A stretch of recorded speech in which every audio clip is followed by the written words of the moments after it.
Kaya nga sabi ng Bible, yung maturity, isip natin ang ideya na ng maturity. Kung magaling sa Bible, wow, yan ang Christian. Pero nakikipag-away sa lahat na hindi nag-agree sa kanya. Di ba, yun bang love? Hindi. Sabi ng Bible, tingnan nyo, kahit napakahusay mo na, kahit na ikaw na ang pinakamagaling, sabi ng Bible, if I speak with the tongues of men, can you imagine, you know the languages of all men, you have the tongues of angels, but do not have love, I become a noisy gong or a clanging cymbal. Minsan nakikita natin na, Christian niya kasi ang galing sa Bible. Hindi yun. Sabi ng Lord, maingay ka lang para kang pompyang, ang ingay mo. Walang kwenta yan. Ang sabi ng Lord, tingnan nyo, if I have the gift of prophecy. Wala daw pag-ibig, para daw pompyang. Sukat gamitin mo yung talata, hindi mo naiintindihan. Nakakatawa naman itong mamang ito. Hindi mo naiintindihan yung talatang ginagamit mo eh. Yung sinabi ni Pablo, even if I speak with the tongues of men and angels, but have not love, I am become sounding brass or a clanging cymbal. O, para kang pompyang na maingay, daldal ka lang ng daldal, wala ka naman pag-ibig. Ano ba yung pag-ibig? Pagka mali, pupunahin mo, yun ang pag-ibig. Aba, ikaw naman pala ayaw mo nang napupuna. Sasabihin mo, inaaway ang lahat ng hindi nag-a-agree. Di ayaw mo palang mapupuna. Hindi mo alam yung true love. Ang true love, pinupuna yung mali, ikinukorek yung mali. Ang pag-ibig, maging walang pagpapaimbabaw. Kita mo, di yung palang iyong pag-ibig na natutunan paimbabaw. Kasi sabi mo, pag inaawa yung hindi nag-a-agree, walang pag-ibig. Hindi mo kayang tindigan yan. Si Kristo kasi, at ang Diyos, kaaway sila ng lahat ng mali. Si Kristo, kaaway ng lahat ng mali. Parang si Satanas, kaaway naman ng lahat ng tama. Kaaway talaga yan eh. Kaya nga ang kahulugan ni Satanas number 1 kaaway. Yun ang kahulugan ng salitang Satanas. The arch enemy of God. Number 1 kaaway ng Diyos.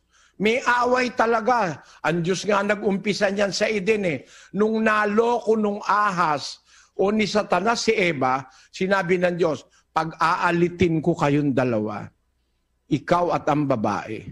Pag-aalitin ko ang binhi mo at ang binhi ng babae. Ang binhi ng babae dudurog sa ulo mo.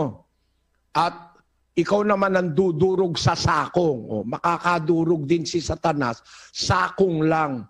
Yung sakong dead cell yun Walang silbi masyado yung dead cell Pero yung binhi ng babae at ang iglesia, dudurugin ang ulo ni Satanas. Ano ba ibig sabihin ng pagdurog sa ulo?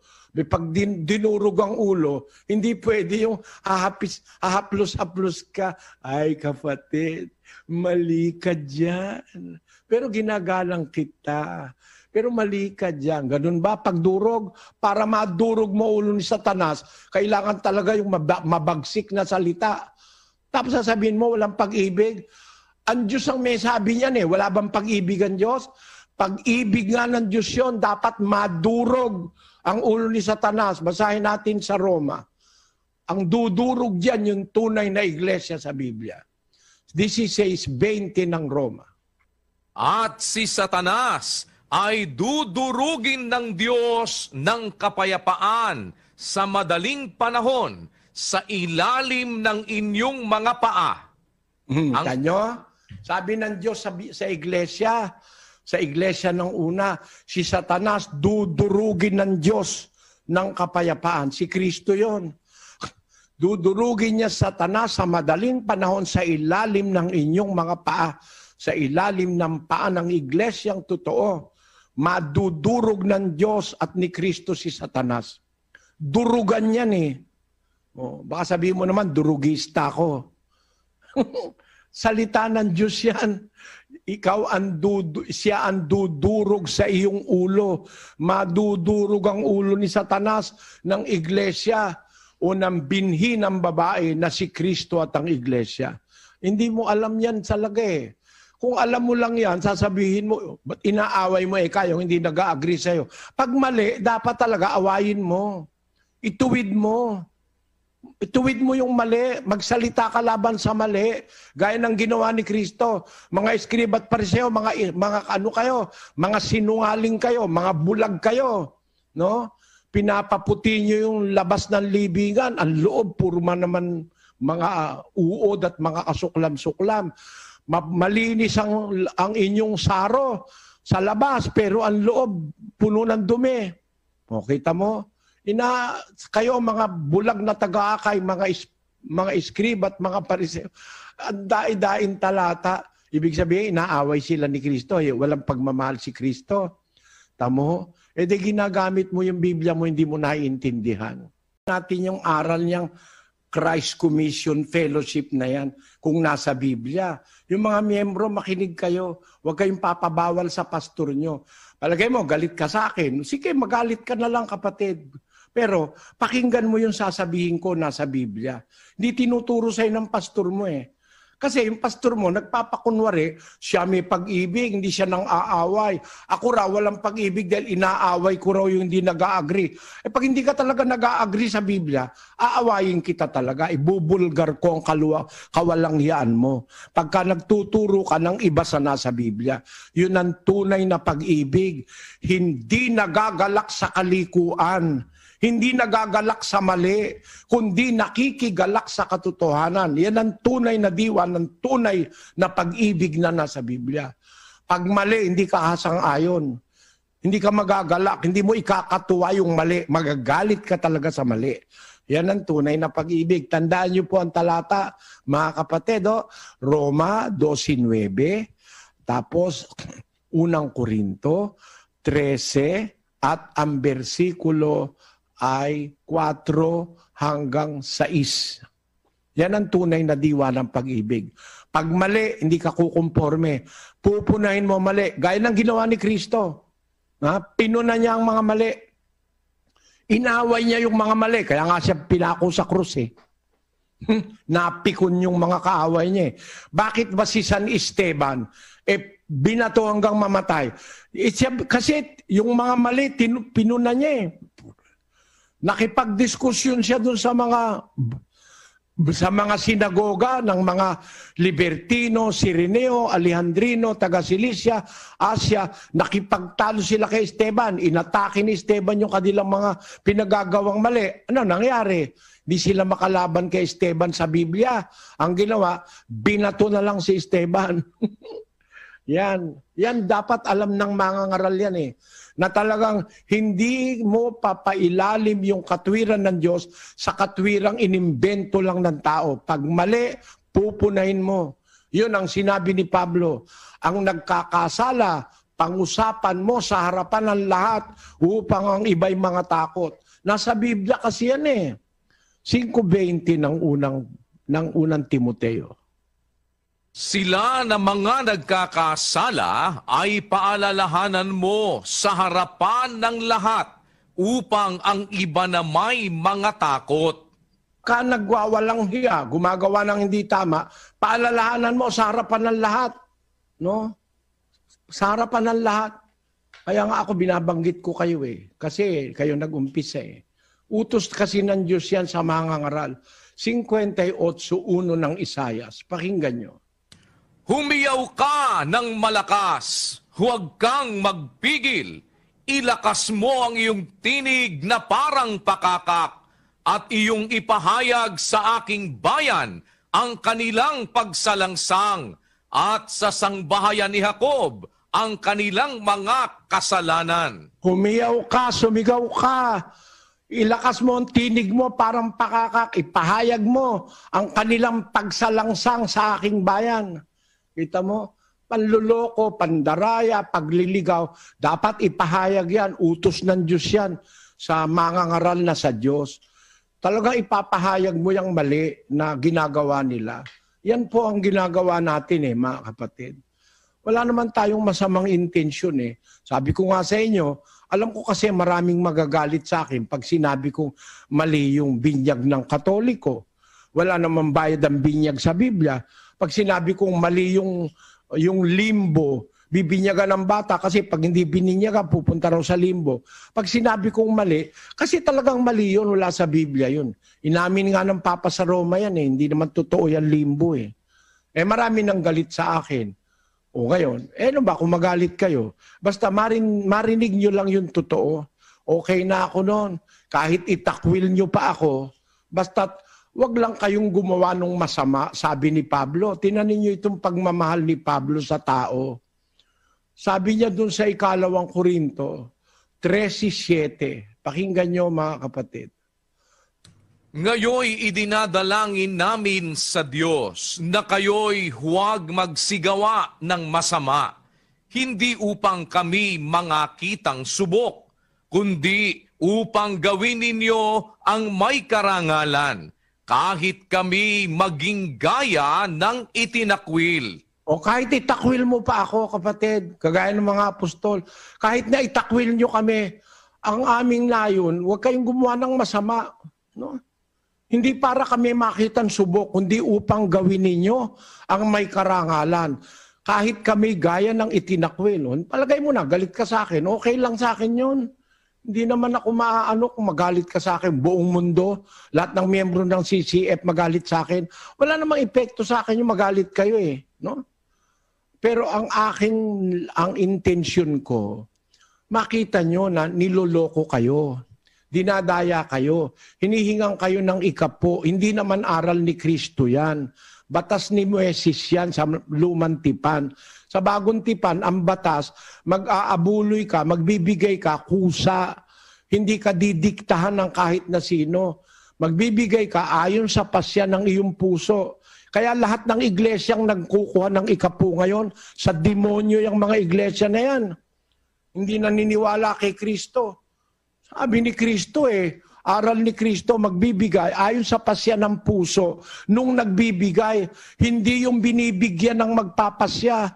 Na pagka hindi binigay yung ikapo, paparatangan mo yung membro mo, magnanakaw. Akala ko ba, sabi nyo, hindi na kailangan ng mabuting gawa. Ba't kayo nanghihingi ng ikapo? Pagka hindi nagbigay ang membro, gagawin nyo papahayag nyo na ang hindi nagbigay, magnanakaw. Aakusahan yung magnanakaw. Mahirap lang yung tao, wala naman siyang pang-ikapo. Pag hindi nagbigay, eto pa isa, pakinggan nyo to. Pagdating sa pagbibigay, baka may natanggap kayo, hindi kayo nag-touch. Mauubos din ang blessing niyo. Sino sa inyo ang mga nagbenta ng bahay at hindi nag-touch? Nasa panganib kayo. Sino sa inyo ang nagtrabaho at may sinahod? May tinanggap dahil sa inyong pagtatrabaho. Nag-tithes na ba kayo o nagbigay? Hindi kailangan ng Diyos ang bigay.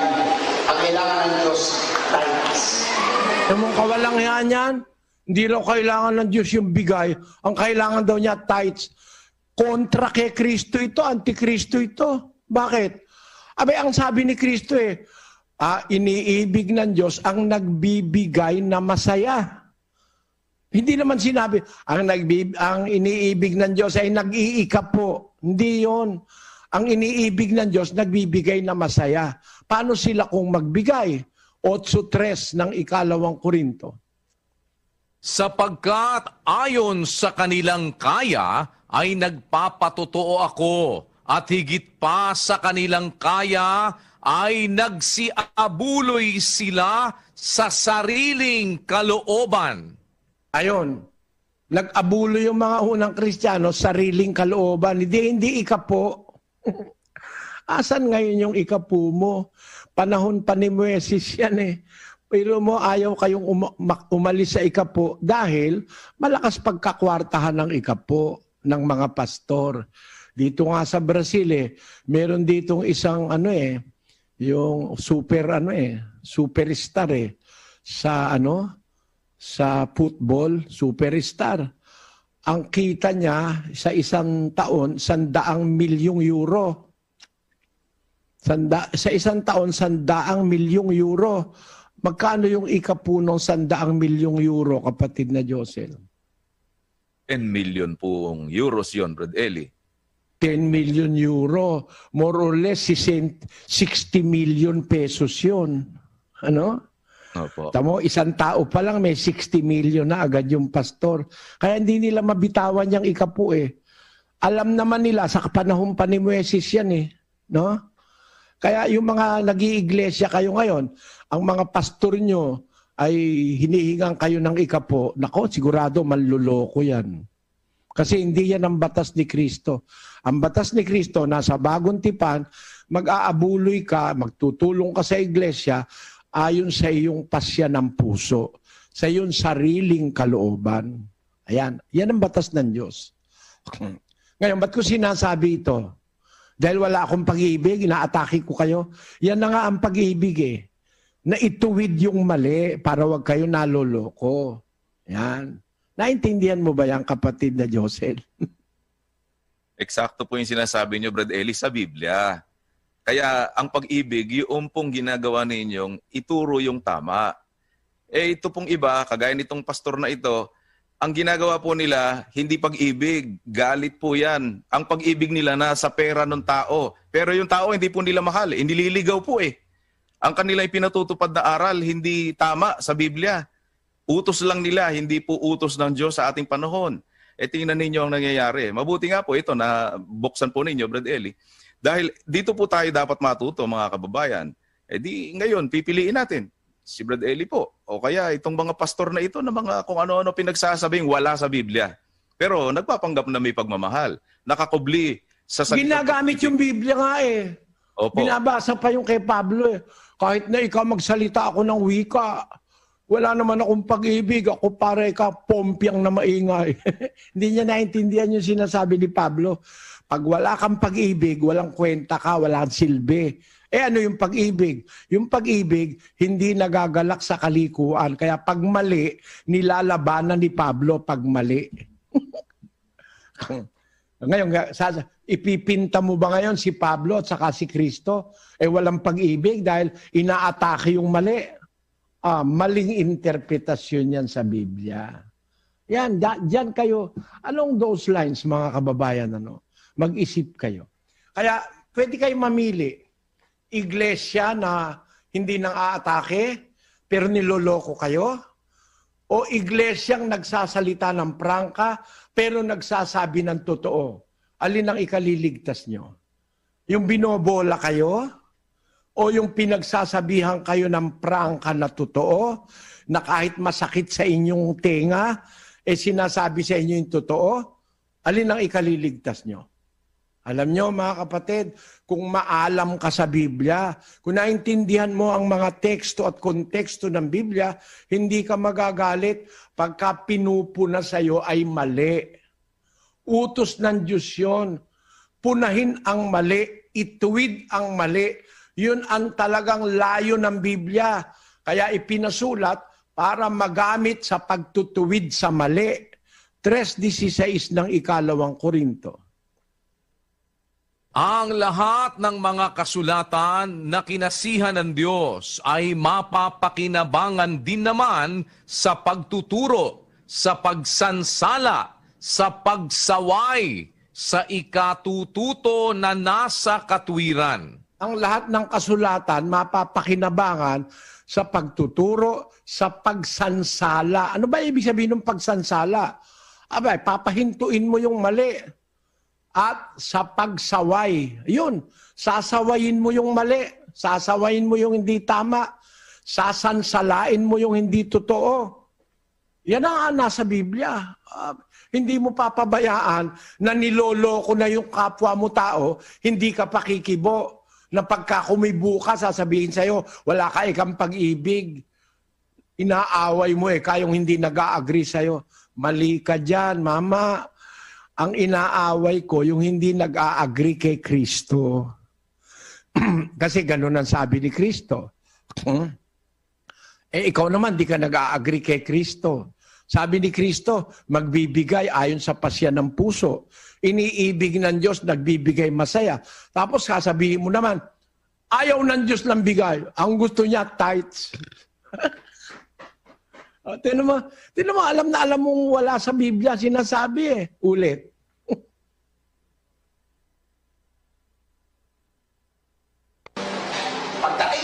bigat. Baka may natanggap kayo, hindi kayo nag-tithes. Mauubos din ang blessing niyo. Sino sa inyo ang mga nagbenta ng bahay at hindi nag-tithes? Nasa panganib kayo. Sino sa inyo ang nagtrabaho at may sinahod? May tinanggap dahil sa inyong pagtatrabaho. Nag-tithes na ba kayo o nagbigay? Hindi kailangan ng Diyos ang bigay. Ang kailangan ng Diyos, tithes. Di ba nagsasalita, labag sa Biblia, hindi kailangan ng Diyos ang bigay. Kailangan ng Diyos tithes. Sino nagsabi sa'yo? Nasa Biblia nga, iniibig ng Diyos ang nagbibigay na masaya. Sukat sabihin mong kontrang-kontra ka sa salita ng Diyos na hindi niya kailangan ang bigay, ang kailangan niya tithes. Ang tindi ng magligaw nitong mga taong ito. Para lang kumita ng mas malaki. Pare-pareho lahat yung mga iglesia ng ikapuna yan eh. Baptista, Sabadista, puro ikapo, iniano niyan. Kasi mas malakas sila kumita sa ikapo eh. Pag ituturo nila yung aral ni Kristo, baka sila kulangin. Radyosin. Na magbibigay yung mga tao, yung mga miyembro, ayon sa pasya ng kanilang puso. Hindi pinipilit. Magbibigay ayon sa kanyang pasya. Nagbigay ayon sa kanilang sariling kalooban. Hindi tithes. Yan ang aral ng bagong tipan. Ba't kayo, nahahalata ko kayo, puro kayo tithes. Bakit? Malakas pagkakitaan yan, tithes na yan, kapatid na Joseph. Kahit wala na sa panahon.